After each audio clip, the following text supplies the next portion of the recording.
नमस्कार सहकारी मित्रांनो, माझ्या यूट्यूब चॅनलला आपल्या सर्वांचं पुन्हा एकदा हार्दिक स्वागत आहे. आपण जर सरकारी कर्मचारी असाल किंवा कुठेही शासकीय सेवेत नोकरीला असाल तर ही खास बातमी आपल्यासाठी आहे.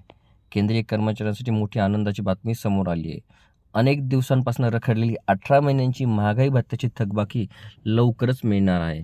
या निर्णयामुळे लाखो कर्मचारी आणि पेन्शनधारकांना मोठासा दिलासा मिळणार आहे. National council of joint consultative machinery for central government एम्प्लॉईजचे सचिव शिव गोपाल मिश्रा यांनी पंतप्रधानांना या संदर्भात पत्र लिहिले आहे. कर्मचारी आणि पेन्शनधारकांना 18 महिन्याचा DA आणि DR देण्याची विनंती त्या पत्रामध्ये करण्यात आलेली आहे. महागाई भत्ता हा एक असा भत्ता आहे जो सरकारी कर्मचारी आणि पेन्शनधारकांना त्यांच्या वेतन आणि पेन्शन व्यतिरिक्त दिला जातो.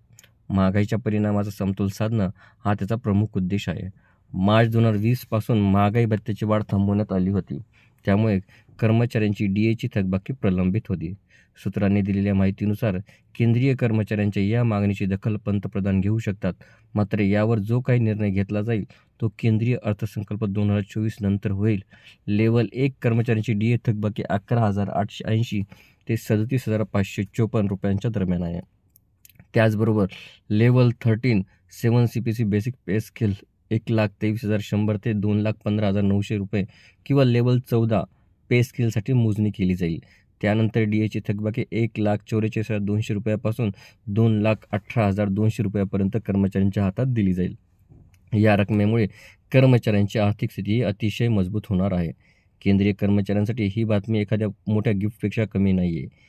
या थकबाकीची ते अनेक दिवसापासून वाट पाहत होते. ही रक्कम मिळाल्याने त्यांची आर्थिक स्थिती तर सुधारेल, शिवाय वाढत्या महागाईच्या तुलनेत मोठा दिलासाही मिळेल.